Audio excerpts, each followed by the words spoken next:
Good morning. Our scripture passage for today comes from the book of Acts, chapter 16, verses 13 through 15, as Paul and his companions are out on the road. On the Sabbath, we went outside the city gate to the river, where we expected to find a place of prayer. We sat down and began to speak to the women who had gathered there. One of those listening was a woman from the city of Thyatira, named Lydia, a dealer in purple cloth. She was a worshiper of God. The Lord opened her heart to respond to Paul's message. When she and the members of her household were baptized, she invited us to her home. "If you consider me a believer in the Lord," she says, "come and stay at my house." And she persuaded us.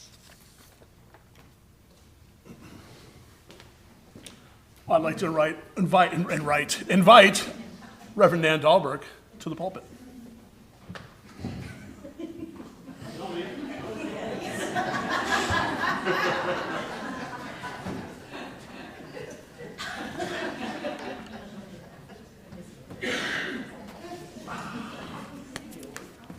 I got my eye on you, Mike. I hope I remember how to do this. Clearly, I don't. Welcome. Welcome to Purple Sunday. Why, you might ask? Why purple? Well, why not? This is what is commonly referred to as Low Sunday in the Christian calendar. Low Sunday, probably so named because of its relative unimportance in contrast to last Sunday, Easter Sunday, or because attendance is universally lower on this Sunday after everyone has pulled out all the stops for the celebration of bunnies and baskets and new clothes, and last but not least, that resurrection story. So it's also known as Quasimodo Sunday. And I'm not going to tell you why in this sermon. You have to wait for another one on that one. So historically, it's Give Your Pastor a Break Sunday, following the grueling time commitments of Holy Week. But historically, the Sunday following Easter has been a Sunday to be creative. In some churches, this is Humor Sunday. And in one church I heard about, this was Clown Sunday. And everyone was to dress accordingly. That makes Purple Sunday sound mild by comparison. And I want to thank the person who actually read scripture, had purple hair, for gosh sakes. You are so obedient. Not so long ago, the Sunday following Easter was designated Woman's Sunday, when the ladies of the congregation took over the service and a woman was asked to speak. Speak, I said, not preach, because of course we all know women can't preach. But regardless of the designation, this is a Sunday to jump outside the box. So in churches I served, every once in a while on this Sunday, we would have Purple Sunday, when everyone was encouraged to dig out the shades of lavender to eggplant from their closets, which I see most of you have done, and hear the story of Lydia, the seller of purple, whose story you heard this morning. So what does purple mean to you? What does it say? Maybe it makes you think of the first line of that famous poem by Jenny Joseph, "When I am an old woman, I shall wear purple, with a red hat that doesn't go and doesn't suit me." So purple, it's a dramatic color, but not one you want to paint your kitchen or your dining room. Somebody wants to argue with me about that one. In ancient times, purple dyes were rare and expensive. Only the rich had access to them. Purple wasn't just an indicator of wealth, it was a symbol of political power. The more important you were as a Roman senator, the more purple decoration you could have on your tunic or your toga. And the emperor, and only the emperor, could wear entirely purple clothes. And there was an edict that anyone under Augustus or Nero who wore purple could be punished by death. It was the color of mourning for widows in Thailand, and you've all heard of the Purple Heart. Well, it's purple because it signifies being set apart or special. And then there's the famous quote about purple: "I think it pisses God off if you walk by the color purple in a field somewhere and you don't notice it." And that's from The Color Purple, the movie. Purple was the color of the Roman elite. But the makers and the sellers of purple, well, whatever that wealth gleaned for them, their profession came at a heavy price. The earliest archaeological evidence of the origin of purple dye points to the Minoan civilization in Crete. The ancient land of Canaan, its corresponding name was Phoenicia, and that means land of purple, was the center of the ancient purple dye industry.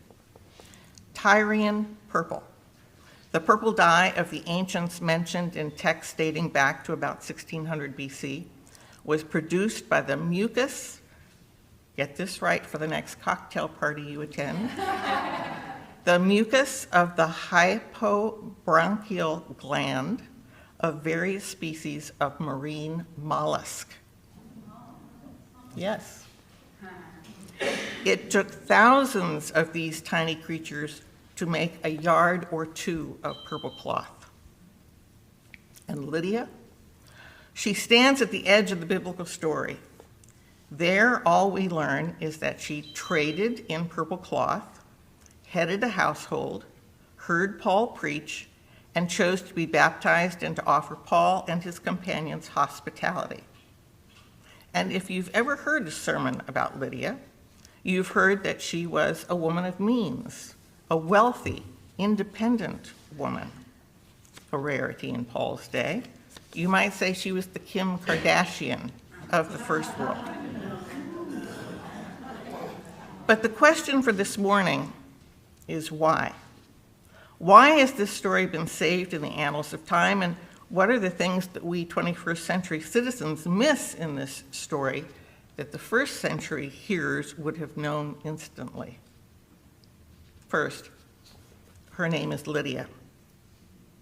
Although not unknown as a Greek personal name, it is unusual because it comes from a place, and only slaves were named after places. They did not have their own names. So literally, her name means a woman from Lydia. And Thyatira was known for its network of artisan guilds, including one that used slave labor to produce purple cloth. And many slaves, if they managed to gain their freedom, continue to use their trade to eke out a living. Trained within a guild system and united by their common abilities and their common past as slaves, they set up their own houses or households and traveled around the region making and trading cloth. Thus, it seems likely that Lydia was a former slave, a nameless person beyond the region in which she was once owned. She was now living in a household with other former slaves. She appears to have been a leader within that household of persons at the edge, persons in that household still forced to do their work, get this, outside the city gate, and still carrying on their bodies, from their elbows to their fingertips, the smell of that marginal status that couldn't be washed away. You see, making dye from tiny sea snails is a hard and dirty process. Extracting the dye from the mollusks meant letting the shells rot on the beach until they were soft enough to be pressed and strained. Have you ever smelled rotting sea life? And then you treated the cloth by repeatedly soaking it in vats of urine. Yes, you heard that right. Urine, both human and animal. And it was so foul-smelling that dye workers were required by edict to work outside the city limits. They smelled so bad that they weren't allowed in the city. And where did Paul go? Outside the city, to the shore of the river, where he met these women. So offensive were these people that the Talmud made special compensation for a woman who married a man who went into the dye trade after marriage. She could divorce him with no penalty. So, the beach was where they were most comfortable, away from the other people who would be disgusted by the smell that they carried with them. Not just the smell was off-putting. In order for there to be purple fabric, it meant that someone needed to capture that dye and then soak the fabric in it, wring it out, and hang it up to dry. In a time when there were no rubber gloves or hazmat suits or plastic face covers, the persons who created purple cloth for kings and queens and all the wealthy people had to put their hands and arms day after day, month after month, in sloshing purple urine dye. It meant sloshing purple dye all over your feet and your legs. And maybe if you had it on your hands and you went like that, into your hair and on your face. It meant that a woman or a man who was a seller of purple or who created these beautiful things of purple for castles and temples wore the color on their skin all day, every day. This purple was not just a dye, it was a stain, and it was permanent. And its color was strengthened when it was exposed to the sun. Although it could probably wear off in time, if you worked with it every day, as did every member of Lydia's household, they would have been, well, purple people from head to toe. And with constant exposure to the sun, that stain would become more and more dark and vibrant. I'm going to guess this is news to you. I'm going to guess that you've heard this scripture before, and maybe even sermons. And maybe you were told that Lydia was a woman that other women should look up to. She was wealthy and independent and a seller of good things. Why are we more comfortable with that story? If you Google Lydia, seller of purple, and check out the images, you will not see purple people. You'll see depictions of lovely women who look like they may have been runners-ups to the Miss Sweden pageant, who have alabaster skin rather than the biblical heroes that in fact are knockoffs of Barney or Teletubby.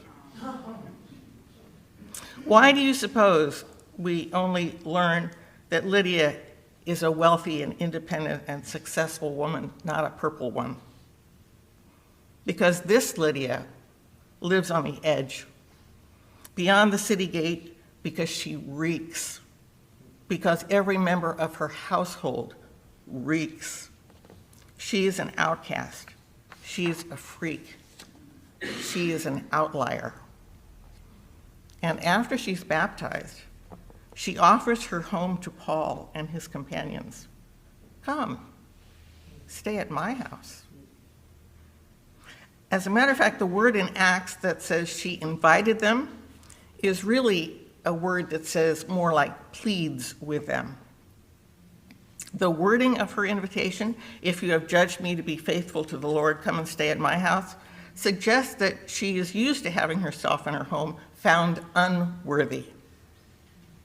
It's as though she's saying to Paul, well, hey, if this baptism you've just offered me is as good as you say it is, well then show me. Show me that truly we are no longer Jew or Greek, slave or free, male or female, that we are all one. Can you imagine what Paul's followers said when he told them, we're going to be staying at Lydia's house? Dude, what are you thinking? This morning you came to Purple Sunday with a choice. You could wear purple or not. You could participate in this silliness or not. No one stood at the door checking out whether or not you were appropriately attired in purple or not. No one ushered you out if you were entirely in yellow or green or blue. And no one checked to see if you smelled good. But my question this morning is, what would have happened if you'd been stained purple?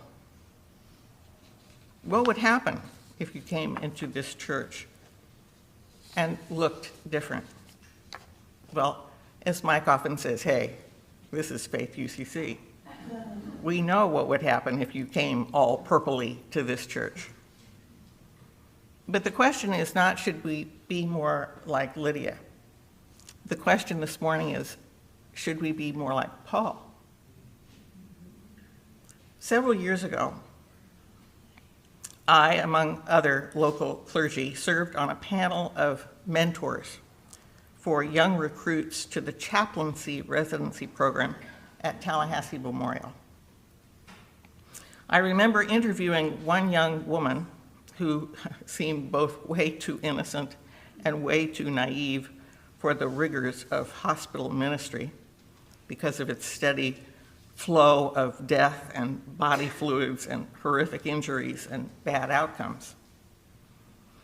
We had all assured the candidates that there was no shame in removing yourselves from a situation.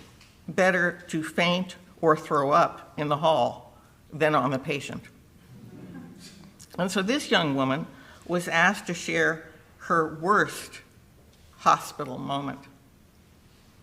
And she said, well, I was in the ER, and they brought in a homeless man, and he was filthy. And he had a bad wound on his leg that was crawling with maggots. And he had lice in his hair, and he smelled foul. He had terrible BO. I just couldn't get near him. And all of us mentors said, and what did you do? Well, she said, I thought for a moment about how lonely he must be and feeling worthless and afraid and confused. And so I did what anybody would do under those circumstances. And we said, what was that? And she said, I moved closer and took his hand. Amen.